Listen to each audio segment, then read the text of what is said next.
Lecture जो था उसमें हार्डवेयर को हमने डिस्कस किया था। बेसिकली हार्डवेयर इन कैड, ठीक है, कैड का जो सिस्टम है उसके अंदर कौन कौन सा हार्डवेयर इम्पॉर्टेंट होता है एंड रिक्वायरमेंट के हिसाब से जो है कौन कौन सी चीज़ें इसमें इंक्लूड होती हैं। तो उसका जनरल इंट्रोडक्शन था। देन उसके बाद डिज़ाइन वर्क स्टेशन क्या चीज़ है इसको हमने डिस्कस किया था। तो इनको रिवाइज कर लेते हैं इन चीज़ों को। तो हार्डवेयर जो था बेसिकली कोई भी कैड सिस्टम आप लोग यूज़ करते हो तो उसमें मुख्तलिफ़ किस्म की कन्फिगरेशन होती है। फॉर एग्ज़ाम्पल डिफरेंट उसकी रिक्वायरमेंट्स होती हैं, लेट से सॉफ्टवेयर की भी और हार्डवेयर की, दोनों की रिक्वायरमेंट भी होती हैं। हार्डवेयर रिक्वायरमेंट से मुराद उसके लिए आपको स्पेस कितना चाहिए, स्पेस से मुराद हार्ड डिस्क कैपेसिटी या रैम कैपेसिटी, रैम कितनी रिक्वायर्ड होती है। तो ये चीज़ें होती हैं। देन इसके अलावा फिर हार्डवेयर के अंदर आपके पास दो मेन फंक्शंस होते हैं। एक को हम कहते हैं इनपुट डिवाइसेस एंड सेकंड जो है वो है आउटपुट डिवाइसेस। तो इसको भी हमने डिस्कस किया था कि बेसिकली जो इनपुट डिवाइसेस हैं वो आपके माउस, कीबोर्ड वगैरह हैं, ठीक है। एंड जो जर्नल हैं, इसके अलावा हर एक सॉफ्टवेयर की अपनी रिक्वायरमेंट होती है। अब तो ठीक है, उनको जो आज के हमारे लेक्चर का हिस्सा है उसमें हम इंशाल्लाह डिस्कस करेंगे कि जो एडवांस सॉफ्टवेयर होते हैं या जो टिपिकल हमारे पास माउस कीबोर्ड है इससे हटकर जो है कौन सी चीज़ें रिक्वायर्ड होती हैं, ठीक है। एंड इसके अलावा नेक्स्ट चीज़ हमने डिस्कस की थी कि जो टिपिकल सिस्टम है हमारा कंस्ट्रक्शन फर्म्स में, इससे पहले मैनुअली सिस्टम्स यूज़ होते थे, ठीक है। किस चीज़ के लिए? ड्राफ्टिंग के लिए या डिज़ाइन रिलेटेड जो भी फंक्शंस होते थे, ठीक है, उनके लिए। तो उनकी रिप्लेसमेंट अब क्या हो गई है, वो कैट के साथ हो गई है, ठीक है। फिर अब नेक्स्ट चीज़ जो है हार्डवेयर इम्पॉर्टेंट, इसके अंदर जो 5 पॉइंट थे वो हमने डिस्कस किए थे। उसमें सबसे पहले था कि एक वो वर्क स्टेशन होना चाहिए। वर्क स्टेशन मैंने आपको बताया था कि हम अपने लैपटॉप या डेस्कटॉप सिस्टम जो होता है कंप्यूटर का, उसको हम वर्क स्टेशन कह सकते हैं, ठीक है, जिसके अंदर कौन कौन सी चीज़ें इंक्लूड होती हैं। तो उसी तरह मैंने आपको बताया कि इसके अंदर एक ग्राफिकल टर्मिनल से मुराद आपकी स्क्रीन है, ठीक है। एंड उसके अलावा इनपुट डिवाइसेस और आउटपुट डिवाइसेस में अब प्लॉटर्स वगैरह शामिल होते हैं। प्लॉटर्स जो मैंने आपको बताया था, प्लॉटर से मुराद आपके प्रिंटर्स हैं, ठीक है। एंड उसके अलावा डेफिनेटली सीपीयू तो इम्पॉर्टेंट है, क्योंकि उसके बगैर आपका सिस्टम जो है वो रन नहीं हो सकता। फिर उसके बाद डायग्राम हमने एक डिस्कस की थी कि किस तरह बेसिकली ये चीज़ें आपस में कनेक्टेड है, ठीक है। तो इनपुट डिवाइसेस जो हैं वो आपकी किसके साथ कनेक्ट होती हैं, वो ग्राफिकल टर्मिनल यानी कि स्क्रीन के साथ कनेक्टेड होती हैं, ठीक है। जो आप इनपुट देते हो वो स्क्रीन के ऊपर शो होता है एंड वो प्रोसेस कहाँ पर होता है, वो सीपीयू के अंदर प्रोसेस होता है। अगर आप उसको स्टोर करना चाह रहे हो तो वो कहाँ पे स्टोर होता है, वो हार्ड डिस्क के अंदर स्टोर होता है। एंड अगर आप उसको हार्ड फॉर्म में चेंज करना चाहते हो तो वो किसके ज़रिए होता है, आउटपुट डिवाइसेस, या इन अदर वर्ड्स अगर हम कहें तो प्लॉटर्स, ठीक है। प्रिंटर्स भी सिंपल वर्ड्स में आप कह सकते हो, लेकिन वर्ड यहाँ पे प्लॉटर यूज़ करना है। अच्छा, नेक्स्ट जो चीज़ डिस्कस की गई थी वो थी डिज़ाइन वर्क स्टेशन। तो डिज़ाइन वर्क स्टेशन बेसिकली क्या होता है? डिज़ाइन वर्क स्टेशन बेसिकली आपका एक यूज़र के साथ जो है वो कनेक्शन होता है। अब फॉर एग्ज़ाम्पल यूज़र के माइंड में जो भी आइडियाज़ हैं, ठीक है, जो मैंने डिज़ाइन फेज़ में आपको लास्ट टाइम बताया था, वो डिज़ाइन वर्क स्टेशन के ज़रिए जो है वो इसको शेप देता है या मॉडल करता है, ठीक है। अब लेट से उसने बिल्डिंग डिज़ाइन करनी है या रोड वगैरह डिज़ाइन करना है तो वो अपने सिस्टम के थ्रू ही कर सकता है, ठीक है।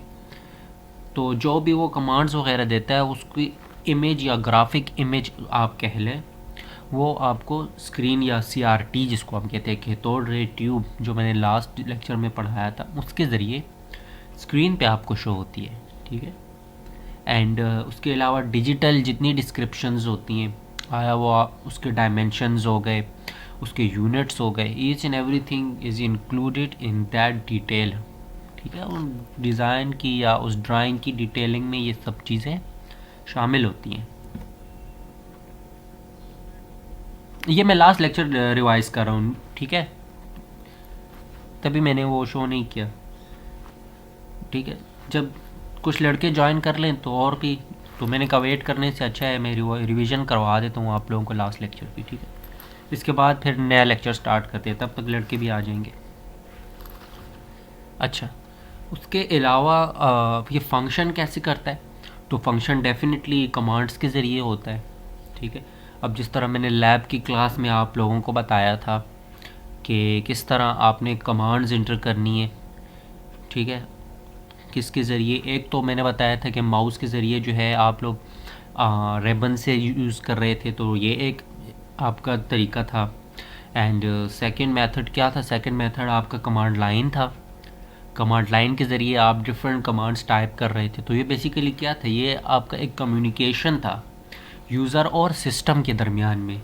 ठीक है, तो इसको हम टिपिकल वर्क स्टेशन कहते हैं। ठीक हो गया, तो ये सब चीज़ें इसमें इंक्लूड थी। तो मैं स्क्रीन शेयर करता हूँ। अब आ जाते हैं आज के लेक्चर की तरफ।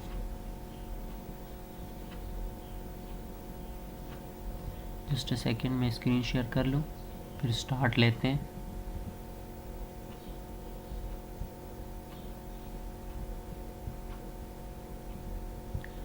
अच्छा, पोर्टल के ऊपर मैंने ऑलरेडी इसको अपलोड कर दिया था लेक्चर्स। ठीक है, कुछ स्केड्यूल बिज़ी होने की वजह से मैं क्लासेस टाइम पे नहीं ले सका, इसीलिए मैंने आज सैटरडे था तो मैंने कहा आज आप लोगों को रेगुलर क्लासें नहीं होंगी, तो ये मैंने अरेंज कर ली।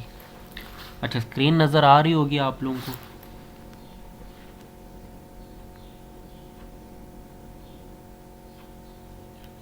ठीक है, ठीक है।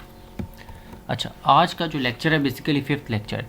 अच्छा, इसके साथ मैं एक और चीज़ ऐड कर दूं, इंशाल्लाह मैं आज शाम तक जो है पोर्टल के ऊपर जो है असाइनमेंट्स भी मैं अपलोड कर दूंगा। ठीक है, फिर आपने जो है असाइनमेंट अटैम्प्ट करके, जिस तरह आप लोग पेपर जो लास्ट टाइम असाइनमेंट्स अपलोड करते थे ना, तो उसी तरह आपने फिर उसके आंसर्स भी अपलोड कर देने। ठीक है, तो मैं ग्रुप में भी मैसेज कर दूंगा जो ही मैं असाइनमेंट्स वगैरह अपलोडिंग कर दूँ उनकी। तो ठीक है, क्योंकि मिड टर्म भी करीब है, तो उससे पहले आपकी जो है वो मिनिमम 2 असाइनमेंट्स जो हैं वो आपने कंप्लीट करनी है लाजमी।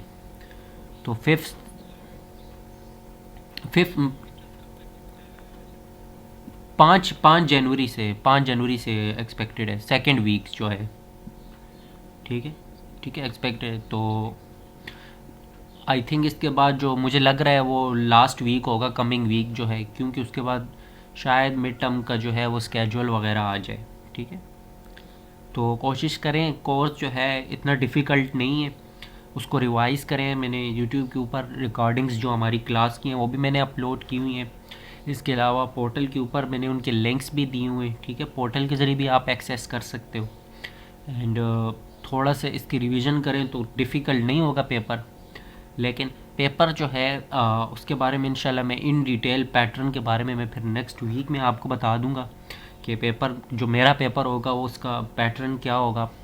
ठीक है, एंड क्योंकि थोड़ा सा डिफरेंट होगा, नॉर्मली जो हमारा पेपर होता है ना, टॉपिक से जो स्टेट अवे क्वेश्चन आ जाते हैं, for example what is hardware या व्हाट इज़ सॉफ्टवेयर या व्हाट इज़ कैट, तो इस तरह के स्ट्रेट क्वेश्चंस नहीं होंगे। ठीक है, मेरे पेपर में क्वेश्चंस इस तरह के होंगे कि आपने अपने अल्फाज में, अपने वर्ड्स में लिखना होगा। अब फॉर एग्जांपल जिस तरह मैंने लास्ट वीक में, ठीक है, उससे सेकेंड वीक में डिज़ाइन के बारे में मैंने बताया था, तो अब मैं उसके ऊपर आपको क्वेश्चन दे सकता हूँ कि फॉर एग्जांपल मैंने एक रोड बनाना है, तो मैं उसके लिए कौन से डिज़ाइन स्टेप्स लूँ, कैसे लूँ। तो डेफिनेटली इनडायरेक्टली आपसे मैं ये पूछ रहा हूँ कि मुझे डिज़ाइन के स्टेप्स बताओ। ठीक है ना, तो इस तरह के एनालिसिस बेस्ड क्वेश्चन होंगे। अब यहाँ पर जो है, यहाँ पर आपको मैं जर्नली भी पढ़ाता हूँ, एग्जाम्पल्स भी देता हूँ। तो क्वेश्चंस जो आएंगे ना इसके ऊपर, तो वो केस बेस्ड होंगे। अब लेट्स से जो मैं प्रीवियस लेक्चर ले लूँ, for example design work station. ठीक है, मैंने डिज़ाइन वर्क स्टेशन आपको पढ़ाया, ये क्या है, इसके अंदर क्या क्या चीज़ें इंक्लूड होती हैं। तो अब मैं आपको कह सकता हूँ कि मैंने एक प्रोजेक्ट करना है, उसके अंदर मैं एक सिचुएशन आपको दे दूँगा, एक मसला दे दूँगा, ठीक है। तो उसके ऊपर आपने जो है फिर इन डिटेल लिखना होगा अपने वर्ड्स में, ठीक है। तो जो आपका एग्ज़ाम होगा वो डेफिनेटली इस टाइप का होगा, ठीक है। तो थोड़ा बहुत आइडिया मैंने अभी दे दिया एंड इन डिटेल फिर इसके बारे में इंशाल्लाह नेक्स्ट वीक में भी डिस्कस करूँगा, ठीक है। तो तभी मैं आप लोगों को कह रहा हूँ कि कंसेप्ट बेस्ड स्टडी करो। कंसेप्ट से मुराद ये होता है कि आपके सामने जो चीज़ें लिखी हैं ना, इसका मकसद क्या है, इसका इस्तेमाल क्या है। सिंपल जो है ना, मैं सिंपल पॉइंट्स बताता हूँ। अगर ये पॉइंट्स आपको क्लियर हो गए ना तो आपके लिए एग्ज़ाम बहुत ईजी हो जाएगा, मेरे कम से कम मेरे पेपर का, ठीक है। एक ये है कि सामने जो मैंने आपको नोट्स दिए ना, देखो बेसिकली नोट्स में ये बात क्या कर रहा है, कहना क्या चाह रहा है, ठीक है। एंड इसका प्रैक्टिकल यूज़ कहाँ पे। अब मैं साथ साथ एग्जांपल्स आपको देता रहता हूँ प्रैक्टिकल यूज़ की, ठीक है, कि ये आपको फील्ड में कहाँ पर हेल्प देगा, फील्ड में इसका कहाँ पे यूज़ है। तो ये चीज़ें जब आपने जहन में बिठा ली ना तो आपके लिए पेपर बहुत इजी हो जाएगा, ठीक है ना। एंड मोस्टली एग्जांपल जो हैं वो इसलिए मैंने इसमें इंक्लूड नहीं की, क्लास के दौरान मैं बताता रहता हूँ, क्योंकि बेसिकली मैं उन लड़कों को फ़ायदा देना चाहता हूँ जो कि क्लास अटेंड करते हैं, ठीक है। अब जिस लड़के ने क्लास अटेंड किया उसको डेफिनेटली मेरी एग्जांपल भी याद होगी एंड जो जो मैंने डिटेल्स बताई हैं वो उसको सब याद होंगी।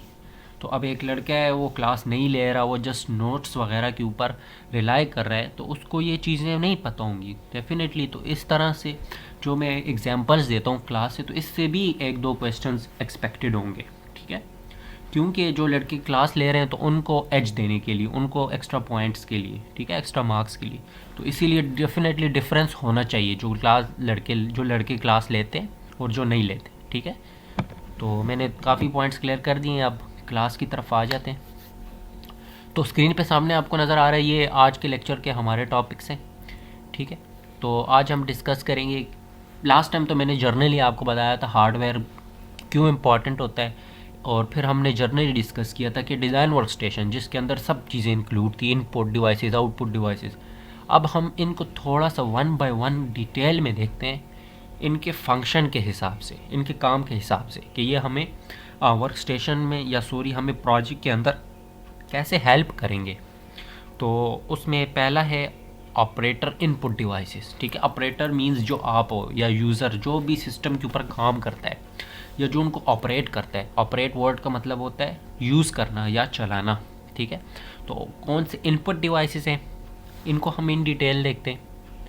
देन उसके बाद सेकंड जो हमारा टॉपिक है वो है प्लॉटर्स के बारे में, ठीक है। Plotters and output devices. अब प्लॉटर्स मैंने आपको बताया था लास्ट लेक्चर में। And third one is central processing unit या सीपीयू, इसके क्या फंक्शंस होते हैं। सिंपल चीज़ें, बस थोड़ा सा आपने अटेंशन देनी है, ठीक है। तो ये आज के लेक्चर की हमारी आउटलाइन है, तो इसको स्टार्ट करते हैं। अच्छा, सबसे पहले आ जाते हैं ऑपरेटर इनपुट डिवाइसेस। अच्छा, बेसिकली जो बंदा भी या जो यूज़र भी वर्क स्टेशन के ऊपर काम कर रहा होता है तो वो क्या कर रहा होता है, वो बेसिकली अपने माइंड के जो आइडियाज़ होते हैं उनको ट्रांसफ़र कर रहा होता है किसके अंदर, सॉफ्टवेयर के थ्रू स्क्रीन के ऊपर, जिसको हम ग्राफिकल स्क्रीन कहते हैं, ठीक है। तो इसको क्या कहते हैं, बेसिकली एक हिसाब से ये दोनों के दरमियान कम्युनिकेशन होता है। तो इस कम्युनिकेशन के लिए इसको जो है मुख्तलिफ़ डिवाइसेस की ज़रूरत होती है, ठीक है। तो उन डिवाइसेस में बेसिकली उन डिवाइसेस को हम क्या कहते हैं, इन डिवाइसेस को हम इनपुट डिवाइसेस कहते हैं, ठीक है। अब आप कोई भी सॉफ्टवेयर, लेट से यहीं पे आप क्लास ज्वाइन कर रहे हो तो डिफरेंट सॉफ्टवेयर, आप गूगल मीट है तो इसके अंदर आप उसको कैसे एक्सेस करते हो, तो वो इनपुट देते हो ना। तो इनपुट आपका कीबोर्ड हो गया, इनपुट आपका माउस हो गया, ठीक है। तो इसके ज़रिए आप जो है अपने इनपुट्स को कंट्रोल करते हो या फंक्शंस को क्या कहते हैं, कैरी करते हो, ठीक है। कैरी से मुराद इसको चलाते हो, ठीक है। तो ये जो है बेसिकली इनपुट डिवाइसेस तीन कैटेगरीज में जो है वो तकसीम है। सबसे पहले जो है कर्सर कंट्रोल डिवाइसेस। कर्सर से मुराद जो अपनी स्क्रीन के ऊपर आप जब ये माउस को ऑपरेट करते हो तो स्क्रीन के ऊपर ये कर्सर जो है ये मूव करता है। अच्छा, इसको कैसे कंट्रोल करते हैं। अच्छा, आप अगर लैपटॉप यूज़ कर रहे हो तो आप अपने माउस पैड के ज़रिए भी इसको कंट्रोल कर सकते हो। आप इसको माउस के सिंपल जो मैनुअल माउस है उसके थ्रू भी कर सकते हो, ठीक है। डिफरेंट डिवाइसेस है इसके अंदर। एक तो ये आपकी कैटेगरी होगी। सेकंड आ जाता है डिजिटाइजर्स, ठीक है। डिजिटाइजर्स आपके जो हैं जस्ट लाइक अ टैबलेट, जिसके ऊपर आप जो है, या अक्सर आप मोबाइल फ़ोन्स देखते हो जिनका टच सिस्टम जो होता है, आप पेन के ज़रिए जो है उसको डायरेक्ट फिंगर के साथ आप उस स्क्रीन को टच नहीं करते, with the help of pen device जो होती है उसके ज़रिए आप स्क्रीन के ऊपर जो है फंक्शंस करते हो, ठीक है। ये सेकंड कैटेगरी में आ जाता है। एंड थर्ड कैटेगरी जो है वो है कीबोर्ड टर्मिनल्स की। अब मुख्तलिफ़ किस्म के कीबोर्ड्स होते हैं, ठीक है। एक, अब आपको पता होगा, आपने कंप्यूटर साइंस के अंदर भी ये चीज़ें पढ़ी होंगी कि एक हमारे पास QWER कीबोर्ड होता है, उसके अंदर डिफरेंट लैंग्वेज होती है, ठीक है। तो इस किस्म के जो हमारे पास वैल्यूज़ को इनपुट करने के लिए जो कीबोर्ड्स होते हैं उनको हम बेसिकली क्या कहते हैं, कीबोर्ड टर्मिनल्स कहते हैं, ठीक है। तो ये तीन कैटेगरीज है इनपुट डिवाइसेस के अंदर। तो चले अब इनको देखते हैं डिटेल में। अच्छा, सबसे पहले जो है वो है कर्सर कंट्रोल, पहली कैटेगरी जो है इनपुट डिवाइसेस की, ठीक है। अच्छा, नॉर्मली होता क्या है कि जो आप स्क्रीन के ऊपर ब्राइट स्पॉट देखते हो, स्क्रीन से मुराद CRT के तोड़े ट्यूब, ठीक है।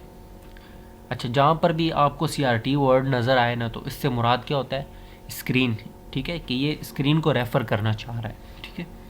या आप फॉर एग्ज़ाम्पल कोई भी ड्राइंग बना रहे हो, उसमें थोड़ा सा ड्राइंग एंड ऑटोकैड के हवाले से बात कर लेता हूँ, क्योंकि हम उसके बैकग्राउंड में, क्योंकि हम सिविल को जो है या सिविल के स्टूडेंट्स हैं, तो जब आप फॉर एग्ज़ाम्पल ऑटोकैड के अंदर काम करते हो तो उसके लिए डेफिनेटली आपका मोस्टली 90% काम जो होता है वो, बल्कि आई मस्ट से 95% जो आपका काम होता है वो कर्सर के ज़रिए होता है, ठीक है।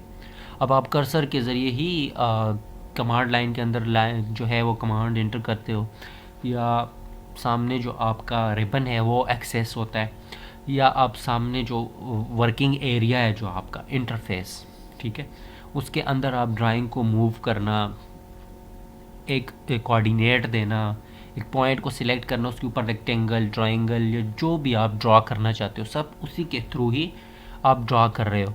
या फिर आप जो है इसको सेव करना मीन्स डेटाबेस के अंदर, या मुख्तलिफ़ ऑप्शंस को ऑपरेट करना, ये सब पॉसिबल होता है कर्सर के थ्रू, ठीक है ना। एक स्मॉल पॉइंट भी है, आप कर्सर के बग़ैर नहीं उसको जो है ऑपरेट कर सकते हो, ठीक है। अच्छा, अब आ जाते हैं मुख्तलिफ़ किस्म के जो डिवाइसेस हैं जो कि कर्सर को कंट्रोल करने के लिए यूज़ किए जाते हैं।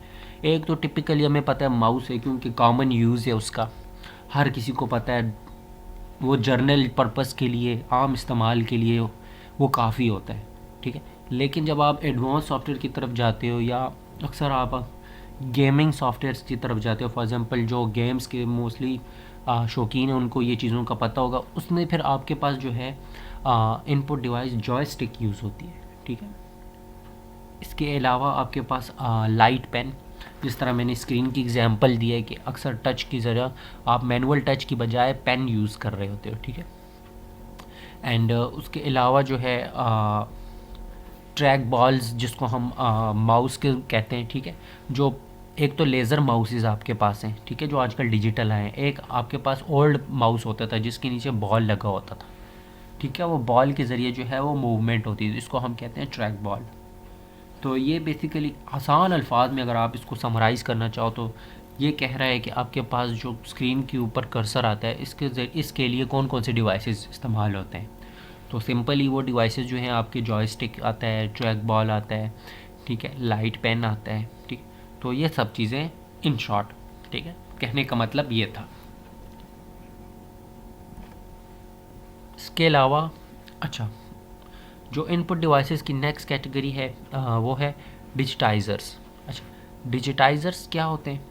डिजिटाइज़र्स बेसिकली आपके पास एक डिवाइस होती है जो कि स्मॉल साइज़ की होती है, जस्ट लाइक अ ड्राइंग बोर्ड। आप फॉर एग्ज़ाम्पल मिसाल ले लें, जिस तरह आपका ड्राइंग बोर्ड होता है ना, आपने इंजीनियरिंग ड्राइंग में जो यूज़ किया था लैब्स के अंदर, आलमोस्ट इसी साइज़ की आपके पास एक डिवाइस होती है, ठीक है, जिसका टोटल कंट्रोल जो होता है ना एक पेन के ज़रिए होता है, जिस तरह आप स्क्रीन के ऊपर देख भी सकते हो पिक्चर के अंदर, ठीक है।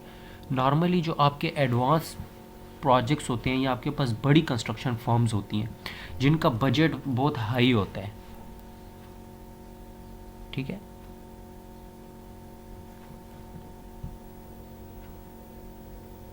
जिनका बजट आपके पास काफ़ी हाई होता है, ठीक है, तो मोस्टली वो जो कंस्ट्रक्शन फर्म्स हैं वो क्या हम नॉर्मली डिजिटाइजर्स यूज़ करती हैं क्योंकि उनके पास रिसोर्सेज ज़्यादा होती हैं।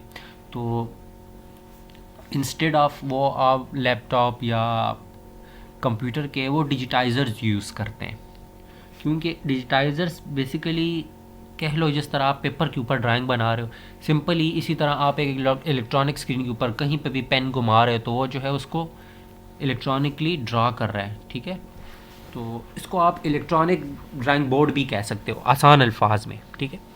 उसी तरह आप इसी के अंदर एक्स एंड वाई कोऑर्डिनेट्स या जिस तरह आप ड्राइंग पेपर के ऊपर जो है वो ड्राइंग बनाते हो, सिंपल एज दैट आप इसको डिजिटल ड्राइंग बोर्ड कह सकते हो आसान वर्ड्स में, ठीक है। और ये एक्सपेंसिव होते हैं, इसीलिए मैंने जो बात की कि ये एडवांस कंस्ट्रक्शन जो आपकी मल्टीनेशनल कंपनीज़ होती हैं जो कि बड़े प्रोजेक्ट्स करती हैं, फॉर एग्ज़ाम्पल जिस तरह आप अपने कंट्री में एग्जांपल ले लो तो जिस तरह मोमन डैम है, ठीक है, ये जिस कंस्ट्रक्शन कंपनी को प्रोजेक्ट दिया गया है तो वो इंटरनेशनल मल्टीनेशनल कंपनी है, जापानीज़ कंपनी है, ठीक है। या इस तरह आप बलूचिस्तान के अंदर चले जाएं तो वहाँ पर जितने माइनिंग प्रोजेक्ट्स होते हैं, मींस जहाँ से आपके पास कोयला निकल रहा होता है या जहाँ से आपके पास मादनियात निकल रही होती है, तो मोस्टली मल्टीनेशनल कंपनीज़ को वो प्रोजेक्ट्स दिए जाते हैं क्योंकि उनकी रिसोर्सेज बहुत ज़्यादा होती है, ठीक है, उनके पास बजट ज़्यादा होता है, उनके पास टेक्निकल स्टाफ ज़्यादा होता है, एक्सपर्ट होता है, एक्सपीरियंस होता है, तो इसीलिए जो है वो एडवांस जो है इनपुट डिवाइसेस को यूज़ करते हैं क्योंकि उन्होंने आगे क्या करना होता है, आगे क्वालिटी एंड प्रोजेक्ट को जो है वो हैंडल करना होता है क्वालिटी के साथ, ठीक है। या इसी तरह आपको मैं नेक्स्ट एग्जांपल देना चाहूँ तो ब्रिजेस की एग्जांपल ले लें, ठीक है। अब फॉर एग्जांपल जो किसी अगर लाहौर का विज़िट किया हो तो वहाँ पर बिल्कुल मीनार पाकिस्तान के सामने जो जिसको आज़ादी ब्रिज कहते हैं, बेसिकली वो क्या, वो केबल ब्रिज है, ठीक है। वो केबल्स के ज़रिए जो है उसका जो डेक होता है उसका रोड, ठीक है, उसको लिफ्ट किया गया है ना कि कॉलम्स के ज़रिए, ठीक है। तो ये डिज़ाइंस ये भी मल्टीनेशनल कंपनी ने डिज़ाइन किया है। इसके अलावा अगर आप ऑरेंज मेट्रो ट्रेन देख लें, ठीक है, ऑरेंज मेट्रो ट्रेन जो है ये भी आपका मल्टीनेशनल कंपनी जो है उसने डिज़ाइन किया है। इसके अंदर जितनी भी सेक्टर्स थे, ठीक है, आया वो मैकेनिकल वर्क था, सिविल वर्क था, वो सब जो है वो मल्टीनेशनल कंपनी ने किया, तो उनके पास इसी टाइप की रिसोर्सेज होती हैं, ठीक है, डिजिटाइजर्स वगैरह। तो आसान इन शॉर्ट वर्ड्स में मैंने बताने की कोशिश की है कि इनका यूज़ या इनका यूज़ कौन सी कंपनीज़ वगैरह करती हैं एंड इनका यूज़ कैसे किया जाता है, ठीक है। अच्छा, थर्ड जो कैटेगरी है, जितनी भी आप न्यूमेरिकल वैल्यूज़ इंटर करना चाहते हो, ठीक है, आया वो न्यूमेरिकल वैल्यूज़ या अल्फ़ाबेटिकल वैल्यूज़ अल्फ़ाबेटिकल वैल्यू से मुराद किसी भी ड्राइंग के अंदर आप उसको नेम्स देना चाहते हो, उसकी डिटेल एंटर करना चाहते हो। फॉर एग्जांपल आपने ड्राइंग बनाई तो उसके अंदर एक एरिया को आपने रूम कंसिडर करना है तो वहाँ पे रूम टाइम करना है, या कमांड्स, ठीक है, डायमेंशंस वहाँ पे इंटर करनी है, ठीक है, मुख्तलिफ उसके फंक्शंस आपने लिखना है कि लेट से इसकी एक्सटर्नल वॉल जो है वो 9 इंचज़ है, 4 इंचज़ है, ठीक है, जो भी डिटेलिंग लिखनी है। तो ये सब चीज़ें कैसे पॉसिबल होंगी, आपकी कीबोर्ड की टाइपिंग की से पॉसिबल होंगी, ठीक है। तो कहने का ये मतलब है कि इसको आपका कीबोर्ड जो है ये काफ़ी इम्पॉर्टेंट है। इसके बगैर जो है आपका कम्युनिकेशन, यूज़र का कम्युनिकेशन जो है वो डिवाइस के साथ, डिवाइस से मुराद आपका लैपटॉप कीबोर्ड या लैपटॉप कंप्यूटर या वर्क स्टेशन, वो पॉसिबल नहीं है, ठीक है। एंड इसी के ज़रिए जो है आपको स्क्रीन के ऊपर जो डेटा वगैरह है वो शो होता है, ठीक है। आप जिस तरह आप ये स्लाइड देख रहे हो तो स्लाइड के अंदर जितना भी डेटा है तो ये कीबोर्ड के ज़रिए टाइप किया गया है, ठीक है। एंड कर्सर क्या था, कर्सर के ज़रिए इसको हमने एक पॉइंट दिया, डायरेक्शन दिया। कर्सर आपको डायरेक्शन दे सकता है, पॉइंट्स दे सकता है, लेकिन टाइपिंग के लिए आपको किस चीज़ की रिक्वायरमेंट होती है, वो कीबोर्ड की रिक्वायरमेंट होती है, ठीक है। सिंपल चीज़ें, अगर कोई क्वेश्चन हो तो आप अपने साथ नोट करते जाएं, तो एट द एंड हम इन क्वेश्चंस को फिर डील कर लेंगे, ठीक है। तो ये था इनपुट डिवाइसेस। अब नेक्स्ट की तरफ आ जाते हैं। नेक्स्ट कैटेगरी जो है वो है प्लॉटर्स या आउटपुट डिवाइसेस, ठीक है। अब स्क्रीन के ऊपर आप देख भी सकते हो मुख्तलिफ़ पिक्चर्स, इसके अंदर सामने आपको प्रिंटर्स वगैरह दिखाए गए हैं, मुख्तलिफ़ किस्म के CPUs वगैरह दिखाए गए हैं, hard disk, external hard disk.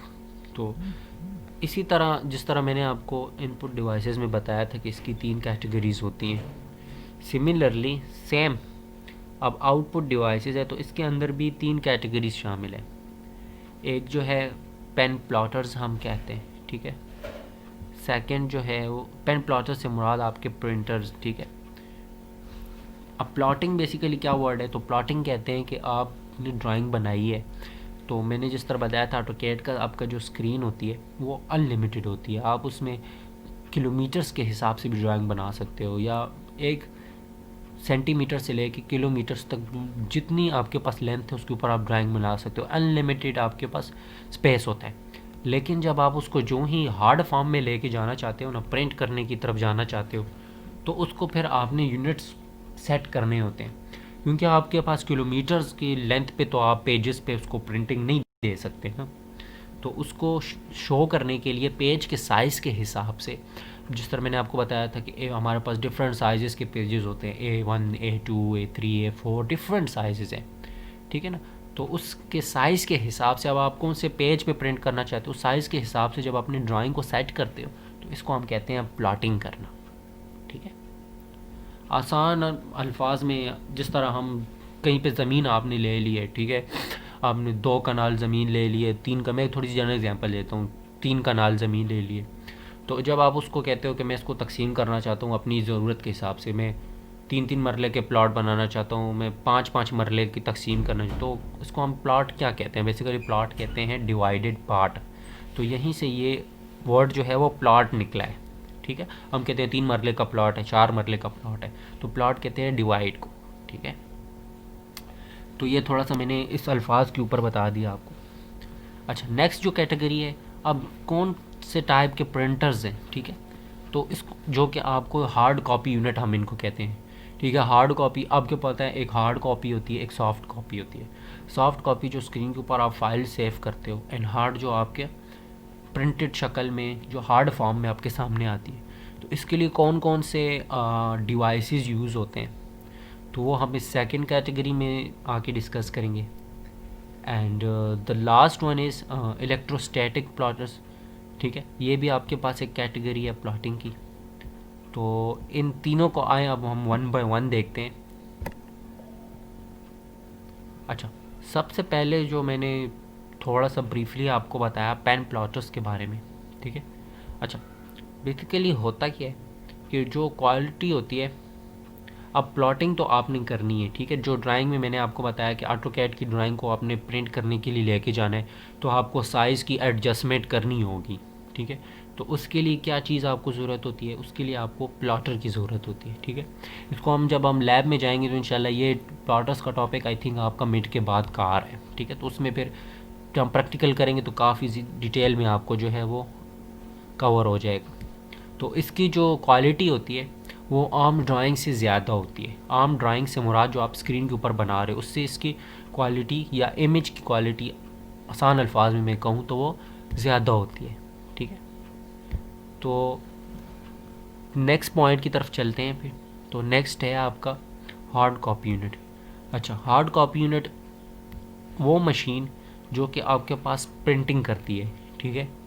अब वो आपके पास स्मॉल प्रिंटर भी हो सकता है, या आप अगर किसी प्रेस में जाएं, प्रिंटिंग प्रेस में, तो वहाँ पर बड़ी बड़ी भी आप देखते हो प्रिंटिंग यूनिट्स होते हैं, जिस तरह फॉर एग्जांपल पिनाफ्लेक्स जो है वो आप प्रिंट कर रहे हो, या आप बड़े पोस्टर्स वगैरह प्रिंट कर रहे हो, तो डिफरेंट हर एक रिक्वायरमेंट के लिए डिफरेंट यूनिट पड़ा होता है। तो इसको हम कहते हैं हार्ड कॉपी यूनिट्स। या अक्सर आप ऑफिस में देखो तो ऑफिस में आपके पास डिफरेंट रिक्वायरमेंट के जो हैं वो प्रिंटर्स पड़े होते हैं, क्योंकि ऑफिस की रिक्वायरमेंट जो है वो छोटी होती है, स्मॉल, वहाँ पे प्रिंटर्स पड़े होते हैं, ठीक है। अब हम यहाँ पे वर्ड प्रिंटर नहीं यूज़ करना है, यहाँ पे हमने वर्ड यूनिट यूज़ करना है, ठीक है। डिफरेंट यूनिट्स पड़े होते हैं। अब कहीं पे आपको जो है वो ब्लैक एंड वाइट कॉपी चाहिए, तो उसके लिए डिफरेंट प्रिंटर्स होते हैं, क्योंकि इमेज की क्वालिटी जो है वो डिफरेंट होती है, ठीक है। उसके अंदर कलर्स नहीं होते। इसी तरह आप अगर कलर की तरफ जाती है तो उसके लिए डिफरेंट जो है वो यूनिट्स यूज़ होती हैं।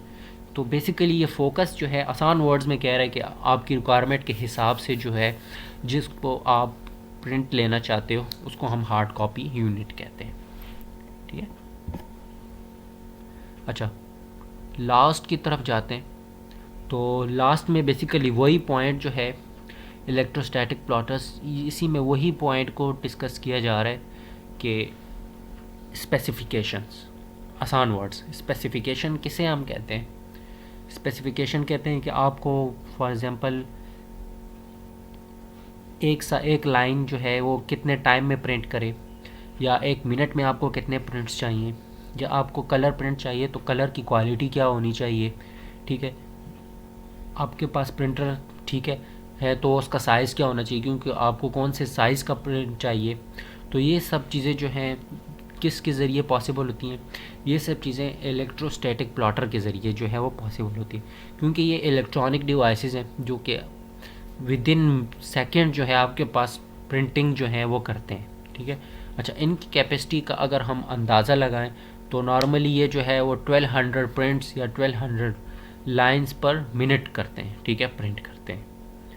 तो ये आपके पास थर्ड आउट प्रिंटिंग जो है वो कैटेगरी है जिसको हम इलेक्ट्रोस्टैटिक प्रिंटिंग कहते हैं। ठीक है, क्योंकि नॉर्मल जो प्रिंटर्स होते हैं वो आपके पास काफ़ी ज़्यादा टाइम लेते हैं। तो जस्ट डिफरेंस क्या है दोनों के दरमियान में? डिफरेंस ये है कि ये एडवांस हैं एंड इनकी कैपेसिटी ज़्यादा है, ये प्रिंट ज़्यादा लेते हैं। ठीक है।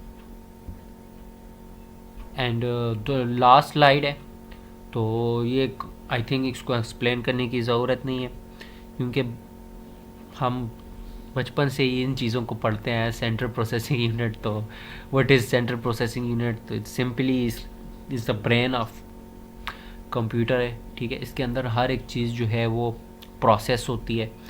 जो भी आप फंक्शन करते हो वो यहीं से ही उसकी कैलकुलेशंस होती हैं, कम्युनिकेशंस होते हैं, हर एक चीज़ को ये कंट्रोल कर रहा होता है। जितने आप मैथमेटिकल वैल्यूज़ पुट करते हो, मैथमेटिकल फार्मूलाज पुट करते हो, ईच एंड एवरीथिंग इसके थ्रू, या जितने भी सॉफ्टवेयर्स आप इंस्टॉल करते हो तो वो सब चीज़ें जो है इसके थ्रू फंक्शन होती हैं। ठीक है।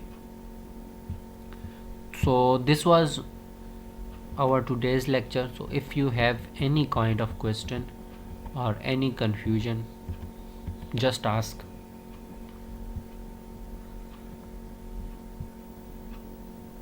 अच्छा, मैं एक्सप्लेन करता हूँ डिजिटाइजर्स को। अच्छा, डिजिटाइज़र जो है बेसिकली आपके पास डिजिटल ड्राइंग बोर्ड आप इसको कह लो। ये टैबलेट की शक्ल का डिवाइस होता है। टैबलेट तो आई थिंक आप लोग जानते हो, जो यूज़ भी किया होगा। ठीक है, सिंपल ये एक डिवाइस होती है ड्राइंग बोर्ड की तरह, जिसके अंदर सिर्फ आपकी ड्राइंग पर्पस के लिए यूज़ होता है। अब आपके पास जो टैबलेट है, तो टैबलेट क्या है, वो आपके पास उस जस्ट लाइक अ कंप्यूटर है, उसके अंदर डिफरेंट फंक्शंस आप कर सकते हो। लेकिन जो डिजिटाइज़र होता है सिर्फ ड्राइंग के लिए यूज़ किया जाता है। ये ड्राइंग के लिए बना होता है एंड इसके ऊपर जो है स्ट्रेट अवे आप स्क्रीन के ऊपर पेन के ज़रिए, इसका अपना जो है वो डिजिटल पेन होता है, उसके ज़रिए आप स्ट्रेट अवे स्क्रीन के ऊपर जो है वो ड्राइंग बना सकते हो, शेप्स बना सकते हो। तो जो भी आप ड्राइंग बनाओगे ना तो इस तरह बनेगी जिस तरह आप जो है वो ऑटो कैड के अंदर कमांड्स के ज़रिए बनाते हो। ठीक है, सिंपल एज दैट। अच्छा, और किसी का कोई क्वेश्चन हो या कन्फ्यूजन हो?